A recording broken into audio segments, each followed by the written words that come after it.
Diário do Nordeste no Enem. Conteúdo Ari de Sá. Realização Diário do Nordeste.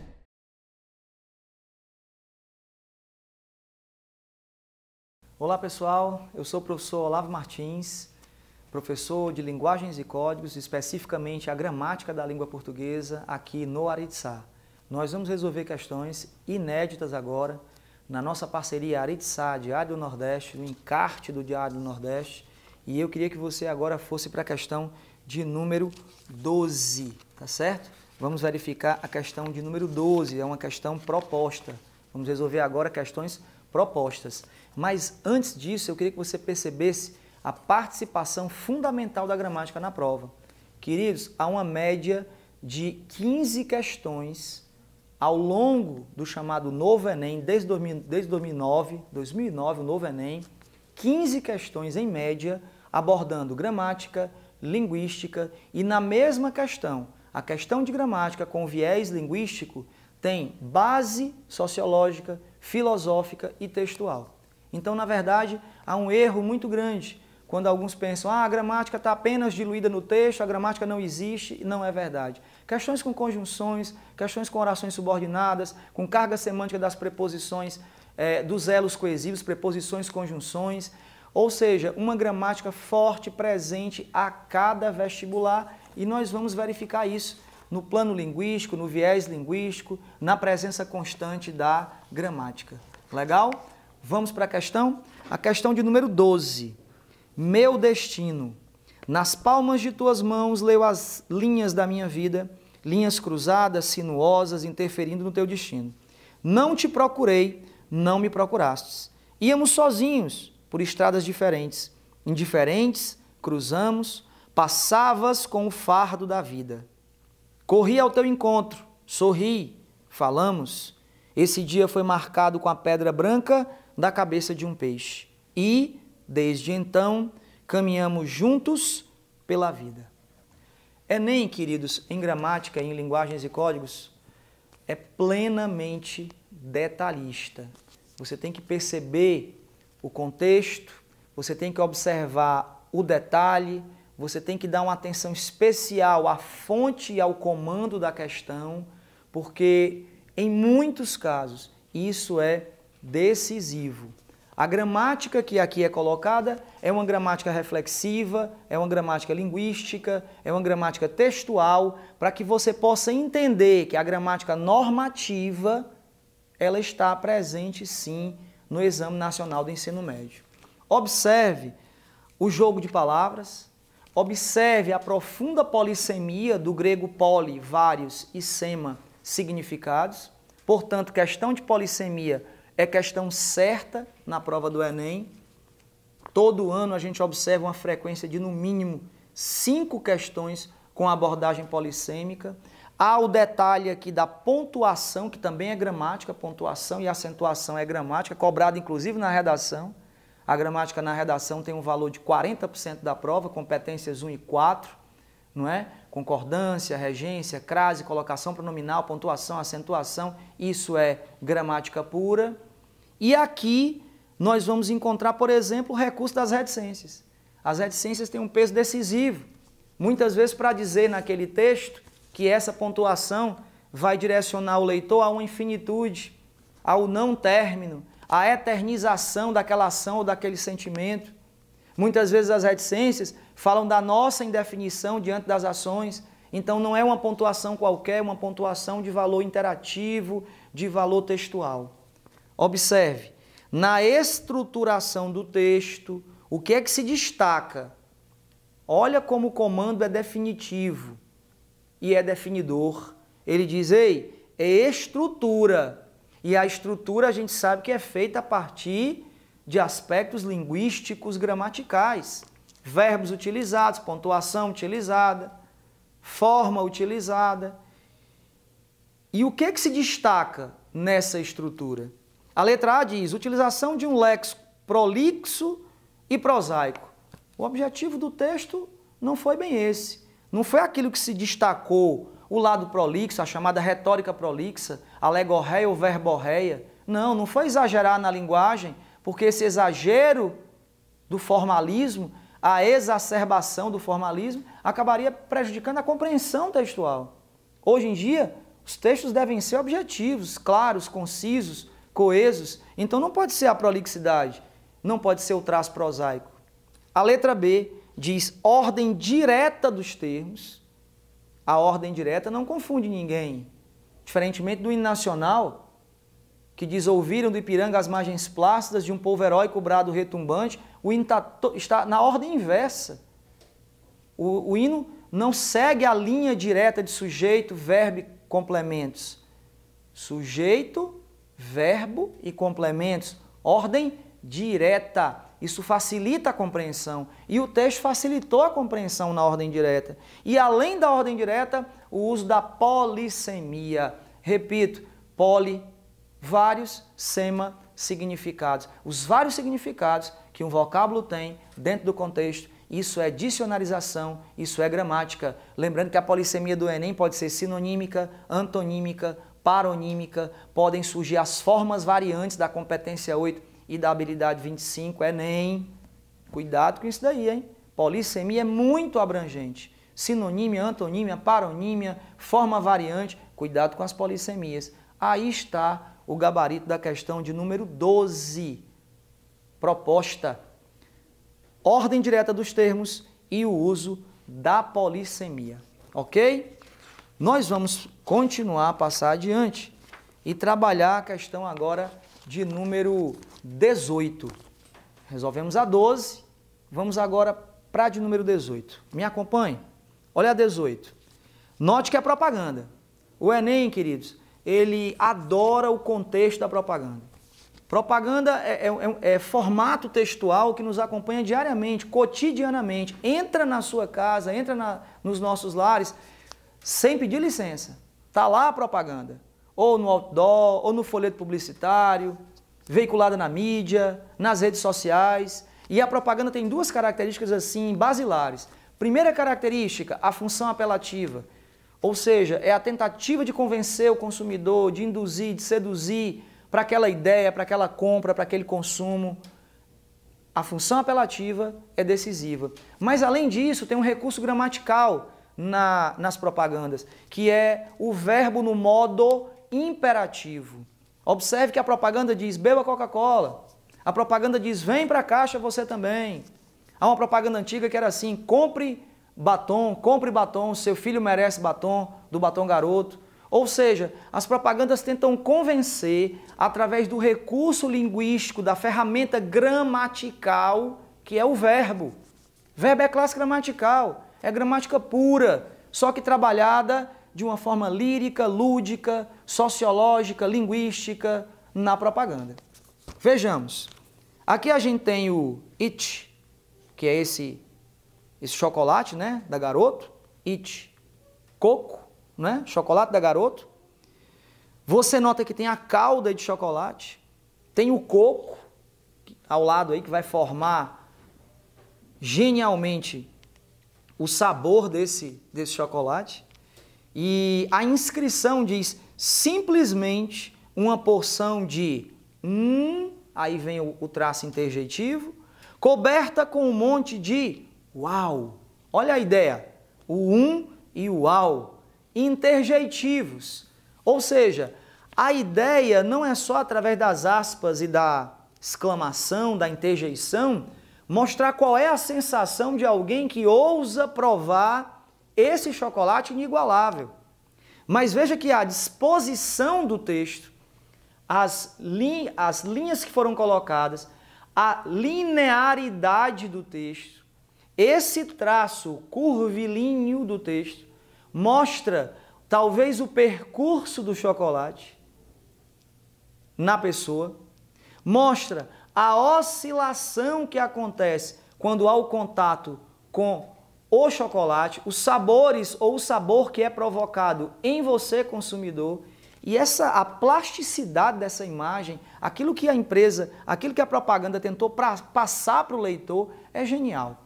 Recursos sinestésicos, a função apelativa, tudo aquilo que foi utilizado, inclusive na gramática, com a questão da interjeição, da exclamação, com as aspas, genial. Vejamos a questão.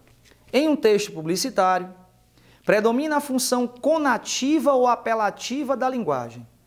Valendo-se de inúmeros recursos persuasivos, o anúncio ou os anúncios visam a sedução e ao convencimento dos receptores das mais diferentes mensagens. Entre os elementos do cartaz que se enquadram neste comentário, podemos destacar, note que é o destaque, é o predominante.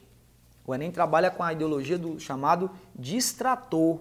O distrator anula o item ou torna o item parcialmente verdadeiro no que concerne ao comando e à essência da questão. Portanto, é comum encontrar no Enem 5 itens certos, mas tem aquele item que, por dar continuidade adequada ao comando da questão, se torna gabarito da efetiva questão. Beleza? Observe.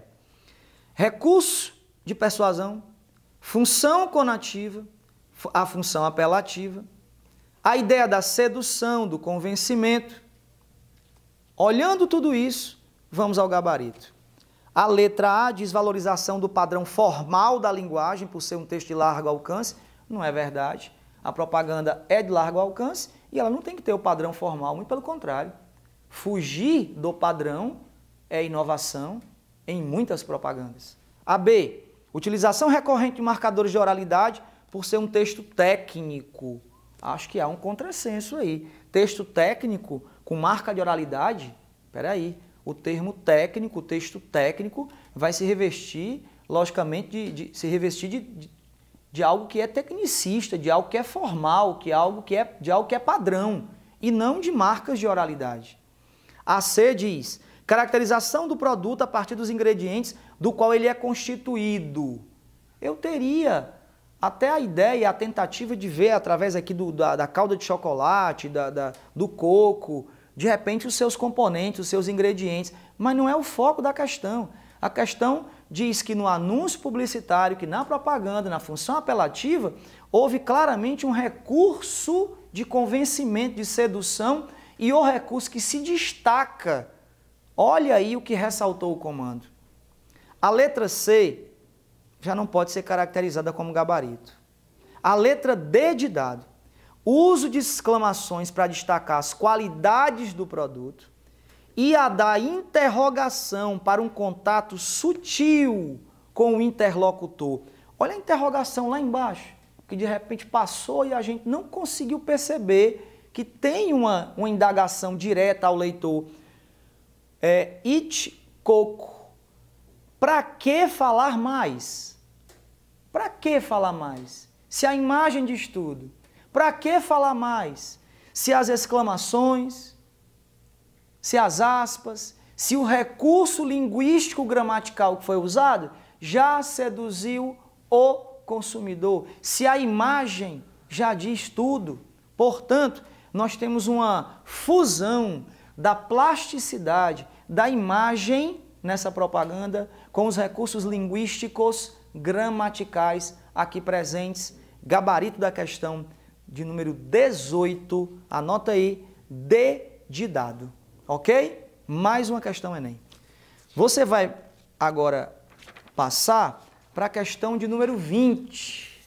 Observe aí comigo a questão de número 20, ok? Preparados? Vamos aí à questão de número 20. Olha o texto.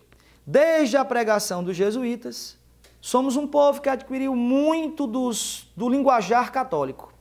Quando ocorre um infortúnio qualquer, é quase instintivo apelarmos para santos, anjos, o próprio Deus e etc. Uma das santas mais requisitadas é Maria, mãe do homem, considerada virgem. Daí o apelo à Virgem Maria. Essa invocação é feita há séculos, mas foi se desconstruindo com as corruptelas naturais da língua, até chegar ao ponto em que chegou. Se um sujeito perde um ônibus e diz xi ou i, na verdade está clamando por Virgem Maria. Acompanhe as sucessivas desconstruções que levaram à versão mínima da expressão da santa. Virgem Maria, virgem, virgem, vige, vixe, ish, xi, i e o x. Percebeu aí a genialidade da questão?